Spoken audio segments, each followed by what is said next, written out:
Brand who? Who? It's brand you. Okay? And the talk that I was asked to give today, which I'm very grateful to Jackson for giving me this opportunity, is to actually give you 7 tips, only 7. There are actually a lot more. But I'm going to keep it really focused and give you only 7. But these 7, if you remember them, they will help you grow yourself, brand yourself, position yourself in such a way that it is true to yourself. Because Angie is not the same as Sarah, is not the same as Irvin. You have a very unusual name, Raja. Yeah? It's not the same as Aisha, it's not the same as Mr. Hong Kong Star, it's not the same as Jackson. Everybody has their own brand.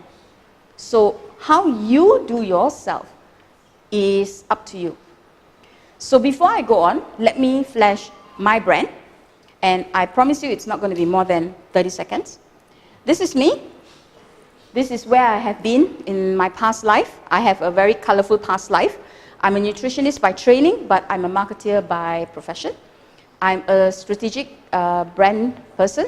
I focus on helping companies with their branding. So I spent 20 years of my life with a huge FMCG company, and I have covered many countries within the region. So that's who I am. Enough about me. 30 seconds, that's it. That's my brand. Okay? Now, brand you. We are here to talk about you. You as the brand. And when we talk about personal branding, branding is very exciting. Because earlier on in the morning, we were talking to a couple of people, and we talked about the home versus outside. And there is the personal branding that comes in, which is something that you are on a personal level. It is also something that you carry yourself on a professional level. But fundamentally, both the personal branding as well as the professional branding encompasses 4 main parts: your image, your mission in life, your values, and your vision. The $1 million question that I have for you is, which persona, which image, which branding do you want to project? The fundamentals are the same, but you have a choice to decide which persona is yours and how it makes it work for you. Okay?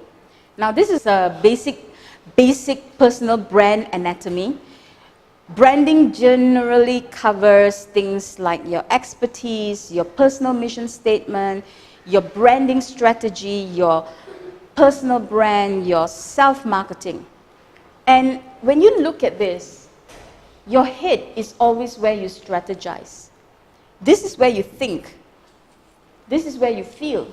These are your values. If you are a person who hates cats, you're a person who hates cats. If you're a person who loves cats, you're a person who loves cats. But even if you hate a cat, if your personal value is to do no harm, no matter how you hate a cat, you would never harm a cat. Correct? So that's a value. Your relationships are your arms, your stomach is your content, and sometimes you have a feeling, yes, this is good, and yes, this is bad. This is your content. Your dress is your packaging. All of you are immaculately dressed today.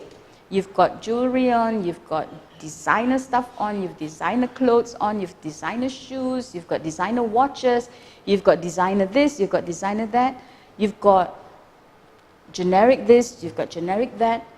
How you package yourself is also up to you. You do not need to have designer clothes to look good. You do not need to have designer watches to look good. It just needs to fit you. And Aisha is here today, and later Aisha will be talking to you on how to look good on the outside and how to package yourself. That's her area, not mine. Okay, and I think you can tell. Okay, and of course your tactics, your legwork, how you actually do that. So now I come to the tips, the 7 tips, right? I promise you 7 tips. The first thing you need to do is know who you are and what you stand for. You need to be able to find your story. So just like if I take this package of colored pens or magic pens, and I know the purpose of this is to scribble in color, make people happy. I love to use colored pens because it makes things interesting. Okay? And what is the value? What are your core values? What is important to you? These are things that you need to reflect on yourself. Okay? And what are your benefits? And what are the reasons to believe? Now, I'm a marketing person. Marketing people are very boring people. We always have to live by a framework. Okay? So what I would urge you to do before you find out who you are is to actually come up with something called a personal brand framework. Okay? So now when you come up with a personal brand framework, basically this is something that I filled in on my own. Okay? You have to have a purpose. So for me, it's finding and living my own definition of success. So everybody's definition of success is different. So my definition of success is totally different from another person's. It's not 10 million ringgit in the bank. It's not to drive a BMW. It's not to have a Mercedes. It's not to have 10 husbands. It's nothing to do with that. Okay? So I want to find my definition of success, and I want to help other people do that. So my core values, whether I think I'm honest, I trust in myself, I have courage, I have integrity. My strengths, what are my strengths?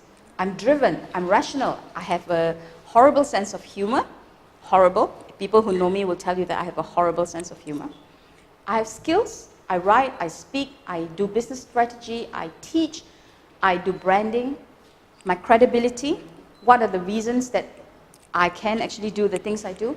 I'm a certified trainer. I am a nutritionist by qualification. I'm an MBA candidate. I run my own business. I have multiple awards in all the work that I've done, and so on and so forth. And what are my tangible brand elements? I have a certificate. I have a page that says Learn with Sonia. I'm a brand strategist. I have my own company, and so on and so forth.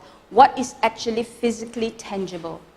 What I would urge you to do is when you are coming up with your personal brand, to have this as a framework, as a starting point for yourself, and list down what are the things that is going for you, what are the things that you want to change, what are the things that you don't want to change. Once you have this framework, then you can build your brand. But without knowing who you are, what you have, the reasons to believe in what you have, you can't build your brand.